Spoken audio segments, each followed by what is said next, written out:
Maza da dama sun ɗauka da zaran sun zura azzakarinsu cikin farjin matansu suka yi gwatso suka fidda maniyyi shikenan macen ma ta gamsu. Barka da zuwa Hausa Online.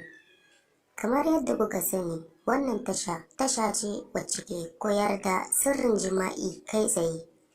Don haka muna roƙonka, idan kai sabo ne a wannan tasha ka danna subscribe. Idan kuma kai ba sabo bane kuma baka danna subscribe ba, muna roƙonka ka danna mana subscribe. Sannan ku danna alamar ƙararrawar sanarwa ta yadda za mu sanar da ku da zaran mun ɗora sabon bidiyo. Hakan ya sa maza da dama suna biyan buƙatarsu kawai sai su rabu da jikin mace ba tare da sun gamsar da ita ba. Su tunda sun gamsu ai shi kenan. Shi yasa kashi 80 na maza ba su da ilimin sanin ɗan tsakan mace shine sirrin jima'inta. Maza ba su da fahimtar da za ka kwana kana caccakar farjin matarka da azzakarinka. Muddin ba za ka taɓa mata ɗan tsakanta ba, aikin banza kake yi ga wasu matan. Muna ba ku sanarwa kafin mu shiga daga ciki. Idan kai sabo ne a wannan tasha, muna roƙonka ka danna subscribe. Idan kuma kai ba sabo bane kuma baka danna subscribe ba, muna roƙonku ku danna mana subscribe. Sannan ku danna alamar ƙararrawar sanarwa ta yadda za mu sanar da ku da zaran mun ɗora sabon bidiyo.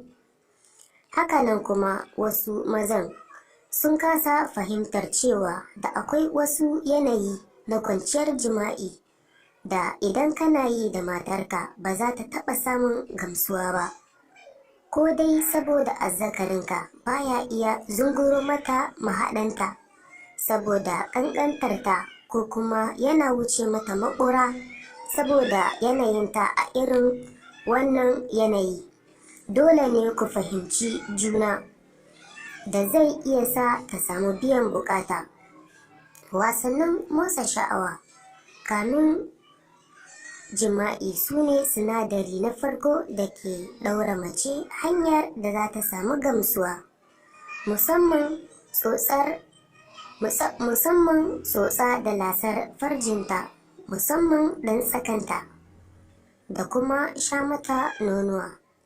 Malama, ban san irin ƙoƙarin da mijinki yake yi a waɗannan ɓangarorin da na yi bayani ba, amma dai yana da kyau ki fito ƙarara ki faɗa masa abin da kike so da yadda kike so a miki ko a taɓa miki a lokuta na jima'i. Da fatan kin fahimta kuma kin gamsu. Da fatan kai ma ka fahimta kuma kun gamsu. Lafiyar ki kalau, kawai oga ka sake salo, za ta samu garau insha Allah. Akwai sababbi fitattun sirrika na jima'i da za mu kawo muku ba da daɗewa ba. Don haka ku saurari zuwan next bidiyo namu. Shi yasa muke roƙonku ku danna subscribe. Sannan ku danna alamar ƙararrawar sanarwa ta yadda za mu sanar da ku da zaran mun ɗora wannan bidiyo. Daga ƙarshe muna sake roƙonku ku tura ma sauran 'yan uwa domin su ma su amfana domin samun sirrin jima'i tun daga farkon aure har izuwa ga samun yara. Naku a kodayaushe, Hausa Online.